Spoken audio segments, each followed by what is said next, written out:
Chapter 14. During dinner, Mr. Bennet scarcely spoke at all, but when the servants were withdrawn, he thought it time to have some conversation with his guest, and therefore started a subject in which he expected him to shine, by observing that he seemed very fortunate in his patroness. Lady Catherine de Bourgh's attention to his wishes and consideration for his comfort appeared very remarkable. Mr. Bennet could not have chosen better.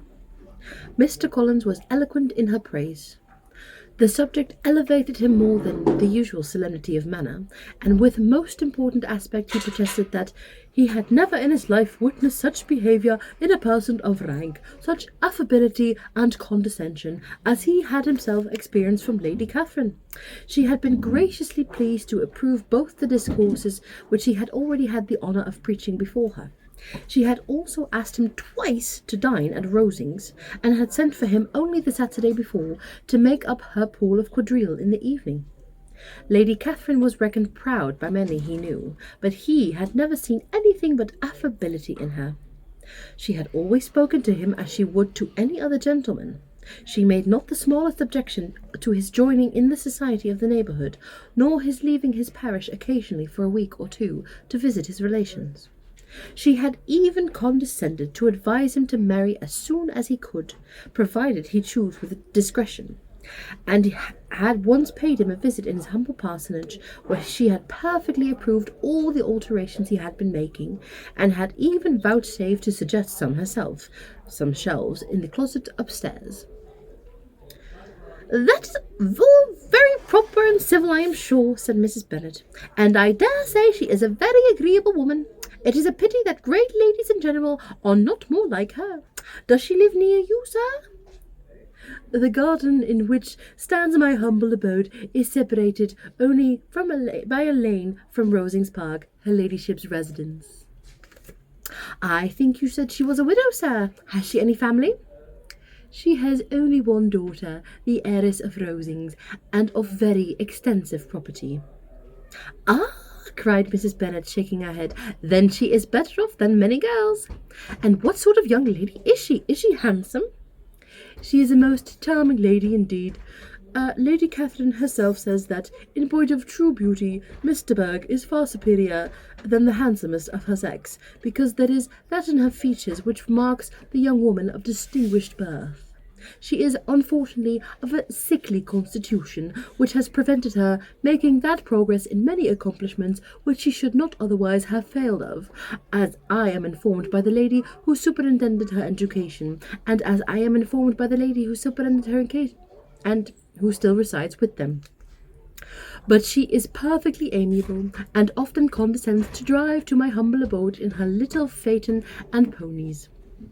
"Has she been presented? I do not remember her name among the ladies at court."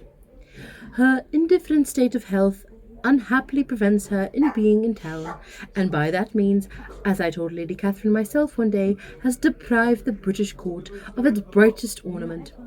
Her ladyship seemed pleased with the idea, and you may imagine that I am happy on every occasion to offer those little delicate compliments which are always acceptable to ladies.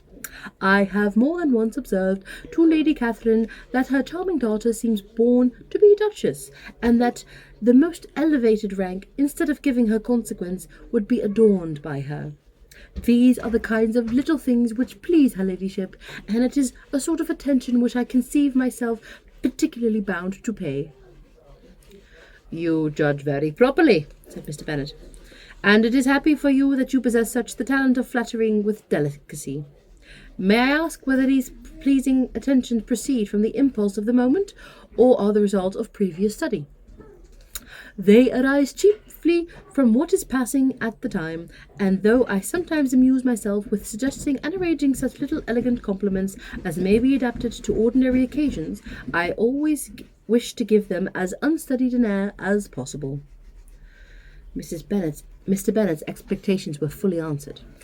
His cousin was as absurd as he hoped, and he had listened to him with the keenest enjoyment, maintaining at the same time the most resolute composure of countenance, and, except in an occasional glance at Elizabeth, requiring no partner in his pleasure.